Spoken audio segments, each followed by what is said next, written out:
속옷에 주머니 한 개를 더 만들어가지고 거기 이거는 모든 사람들이 알아야 한다. 이화림 여사와 부부로 위장을 해서 이 미래를 알았더라면 이화림 여사가 거기 가면은 진짜 너 공산화 된다. 안 된다. 윤봉길 혼자 나가게 해라. 했던 질문이 너의 조국은 어디이냐. 아니 도대체 왜?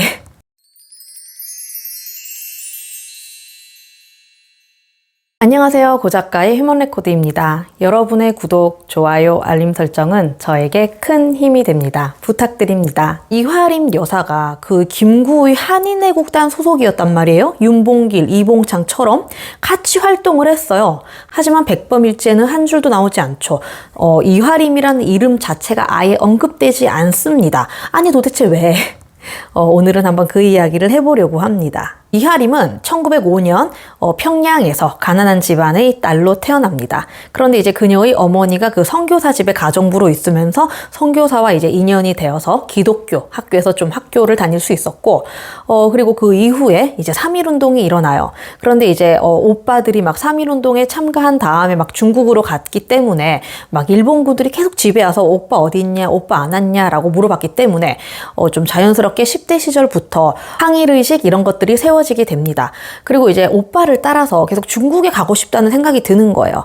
그래서 엄마에게 10대 시절에 눈물을 머금고 오빠가 있는 중국에 가서 나도 나라를 위해서 일을 하고 싶다라고 해서 이별을 합니다. 그때 중국에 김두봉 선생님이 있으니까 찾아가라 라고 해서 중국에서 만나게 되고, 그때 김두봉 선생이 소개해주는 것이 바로 김구 선생이죠. 근데 김구 선생이 엄청 빨간색 공산주의자들을 싫어하잖아요. 그래서 만났을 때 처음 했던 질문이 너의 조국은 어디이냐 라고 묻습니다. 이화림에게. 그래서 이화림은 나는 조선이 나의 조국이고 태어나고 자란 곳은 평양입니다 라고 대답을 하는데요. 그러니까 이 김구는 만약에 나는 완전히 소련 사람이에요 라고 하면은 약간 공산당이라고 생각해서 받아들이지 않으려고 했던 거죠. 그런데 어린 나이에 그것도 여자가 중국까지 와서 독립운동을 하겠다고 하니까 기특했기 때문에 김구는 기꺼이 받아들이게 됩니다. 그리고 뭐 여러 가지 활동을 했다고 나와 있어요. 뭐 밀정을 처단하고, 그리고 이봉창 의사가 이랑을 처단하기 위해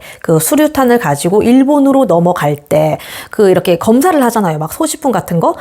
그런데 어떻게 하면 안 들킬 수 있지? 라고 해서 김구가 네가 이봉창의 속옷 바지 그 속옷에 주머니 한 개를 더 만들어 가지고 거기 수류탄을 넣어주면 안 되겠냐? 라고 해서 이봉창이 거사 때 입었던 그 속바지에 바로 바느질을 해서 주머니를 달아서 수류탄을 넣어준 게 누구다?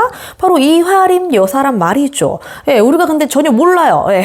백범일지에 나와 있지 않고 아무도 알려고 하지 않았으니까. 그리고 그 이후에도 윤봉길 의사가 그 천장절대 그 축하 기념 행사 때 이 물폭탄, 도시락 폭탄을 가지고 가잖아요. 그런데 이때 그 거사 직전에 사전답사를 하는데 바로 이화림 여사와 부부로 위장을 해서 이렇게 팔짱을 끼고 막 이렇게 가서 막 본단 말이죠. 그래서 그때 했던 대화들이 아주 자세하게 여기 나와 있어요. 뭐 중간에는 군대들이 있을 것 같고 오른쪽에 있어야 될 것 같고 이렇게 던지면 잘 될 것 같다. 막 이런 이야기를 나누는 거죠. 그리고 거사 당일에도 진짜로 부부로 위장을 해서 홍커우 공원으로 가기로 다 말이 되어 있었어요. 그런데 이제 김구가 이화림을 말렸다고 해요. 너는 다음에 더 크게 쓰일 때가 있을 것 같아.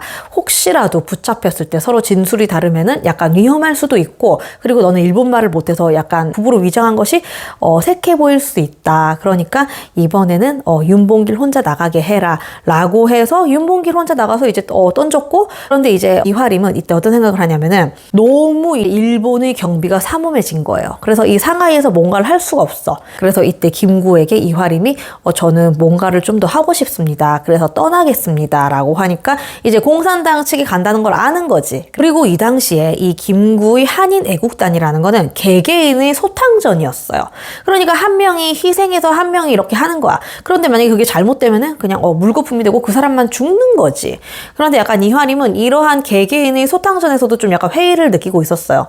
그러니까 무력투쟁, 단체로 군대화 만들어서 하는 그런 것에 뭔가 좀 힘을 쏟고 싶다. 나는 오빠가 있는 광저우로 가서 공산당 소속이 되어서 내가 어느 소속이 되든 상관은 없어. 난 뭔가를 하고 싶어. 그리고 그게 단체로 하는 무장투쟁이었으면 해. 라고 해서 김구에게 이제 이별을 고합니다. 그런데 그때 이제 김구가 말하는 거죠. 너 거기 가면은 진짜 너 공산화 된다. 안 된다. 라고 하는데 이화림 여사는 나는 어디에 있든지 내 몫을 하고 싶습니다 라고 이야기를 한 거죠. 그래서 김구가 아 그래 다음에 건강하게 만나자 라고 이때는 좋게 헤어져요.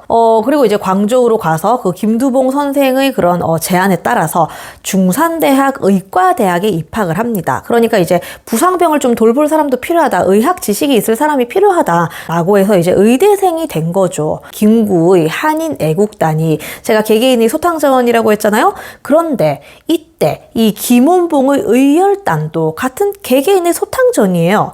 그러니까 뭐 이념이 다르고 뭐 소속이 다르고 이런 것 뿐이지 하는 일은 똑같아. 그런데 나중에 이제 왕가는 한계인 거지. 이 둘은 화합이 될 수가 없는 거예요. 이쯤에 이 김원봉의 의열단도 김구처럼 한인 애국단처럼 뭔가 개개인의 소탕전에 좀 회의를 느끼고 있었어요. 그래서 좀 단체 투쟁, 무력 투쟁을 하자라고 해서 조선민족혁명당이라는 것을 세우고, 여기에 이제 이화림이 바라던 대로 이 소속에 들어가게 된 거죠. 그리고 이 김구가 나중에 또 그 비슷한 거 만들잖아요. 단체 무장해야겠다고. 그게 바로 광복군이고요.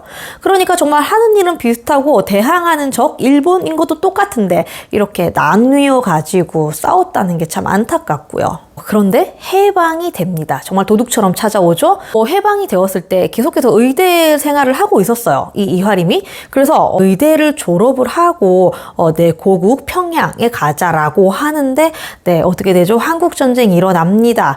일어나가지고 이제 중국군이랑 북한군의 그 부상자의 치료를 위해서 너는 의대생이니까 공부를 했으니까 가서 도와라고 하죠. 그러니까 이 이화림은 그 한국전쟁 때 평양을 가보는 거예요. 자신의 고향을. 그래서 서로 동족끼리 싸우는 걸 보는 거죠. 북한군 병사를 치료하고 중국군 병사를 치료하는 정말 그런 비극적인 일이 일어났던 거죠. 만약에 이 미래를 알았더라면 이화림 여사가 내가 해방되자마자 평양에 갔겠지. 중국에 남아가지고 중국인 병사를 치료했다는 이유만으로 우리 남한에서 잊혀진 거잖아요? 우리는 미래에서 왔으니까 다 아니까 그렇게 뭐라고 할 수 있는 거지만 그녀들은 모르는 거죠. 그래서 저는 정말 안타깝게 생각을 하고, 요번에 영화 1000만 돌파했나요?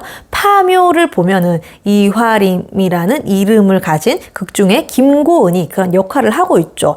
이렇게 좀 감독이 잊혀진 인물들을 좀 발견하고 복원하기 위해서 이런 이름을 붙이는 게 굉장히 좀 좋은 일인 것 같다라는 생각이 들고요. 아무튼 그렇게 이화림 여사는 부상병을 치료 도중에 또 부상을 당하게 되어서 중국으로 돌아가게 됩니다. 그런데 1966년경에 무엇이 일어나죠? 바로 중국에서 문화대혁명이 일어납니다. 막 젊은이들이 이화림을 막 우롱을 하는 거예요. 너는 그때 김구 밑에서 무엇을 했냐? 너는 스파이 아니냐? 이런 식으로 막 고깔모자를 씌우고 조리돌림을 하고, 그래서 한 외양간 같은 곳에서 거의 3년 가까이 있었다고 해요. 이렇게 10년 동안 문화대혁명의 광풍을 견디고 그 이후에 연변 조선인 자치구에서 뭐 이런저런 일을 하면서 삽니다. 그러다가 1999년에 죽는데요. 나름 90살이 넘어서까지 장수를 한 셈이에요. 이화림 여사가 살아생전에 어떤 아는 중국인 교수가 당신의 이야기를 회고로 꼭 남겨라. 이거는 모든 사람들이 알아야 한다. 라고 해서 썼고, 그리고 그 이후에 우리나라에서 이화림 여사를 알려야 한다. 라고 해서 이제 출판사랑 번역을 해서 한국어로 나오게 된 거죠. 우리는 미래에서 왔으니까 그런 포용정신, 관용정신이 필요한 때인 것 같습니다. 그러면 이것으로 고작가의 휴먼 레코드를 마치겠습니다. 시청해 주셔서 감사하고요. 다음 시간에 더 유익한 인물로 돌아오겠습니다. 감사합니다.